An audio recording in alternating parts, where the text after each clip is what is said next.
ಕಲ್ಲೊಡೆ ಹುಡುಗ ಮಾತ್ರ ಮದುವೆ ಆಗೋದಿಲ್ಲ ಅನ್ಲಕ್ಕಿ. ನಾ ಮದುವೆ ಆಗೋದಾದ್ರೆ ಅವ ಭಾರಿ ಶಕ್ತಿವಂತರಿರ್ಬೇಕು, ಅಂಥವ್ನ ಮದುವೆ ಆಗ್ತೇನೆ. ಅವ್ರಪ್ಪ ಅಂದ ಮತ್ತೆ ನಮಗೆ ಕಲ್ಲೊಡೆ ಹುಡುಗ ಇಲ್ಲೇ ಓಣ್ಯಾಗ ಮಗ್ಗಲ್ ಗೊತ್ತೈತಿ, ಅದಕ್ಕೆ ಮದುವೆ ಆಗಿ ಬಿಟ್ಟಿದ್ರೆ ಮುಗಿತಿತ್ತು, ಅಂಥ ಶಕ್ತಿವಂತನ ಎಲ್ಲಿ ಕರ್ಕೊಂಬರಿಲ್ಲ, ನೀನ ಹುಡುಕು ಅಂದವ.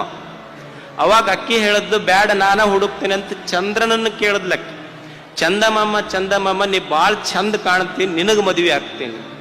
ಅವ ಚಂದ್ರಂದ ನೋಡವ ನಮಗೇನು ನೋಡಕ್ಕಷ್ಟ ಚಂದ, ನಾವು ಅದು ಸ್ವಂತ ಬೆಳಕಿಲ್ಲ, ಸೂರ್ಯನ ಬೆಳಕು ಬಿದ್ದ ಮೇಲೆ ನಮಗೆ ಬೆಳಕು ಬರ್ತೈತೆ ಅಷ್ಟೇ, ನಮ್ ಬೇಡ, ನೀ ಮದುವೆ ಆಗದಿದ್ರೆ ಸೂರ್ಯಗೆ ಮದುವೆ ಆಗ. ಅವ ಸೂರ್ಯನಿಗೆ ಕೇಳದ್ಲಕ್ಕಿ. ಅವ ಸೂರ್ಯ ಅಂದ 15 ಲಕ್ಷ ಕಿಲೋಮೀಟರ್ ದೂರ ಇದ್ದಿದ್ದಕ್ಕೆ 50 ಬಿಟ್ಟು 56 ಅಲ್ಲೇ ಹೋಕ್ಕವು, ಆ ತಾಪಕ್ಕೆ ನೀನ್ ನನ್ನ ಮದುವೆ ಆಗ್ತೀವ ಬೇಡ.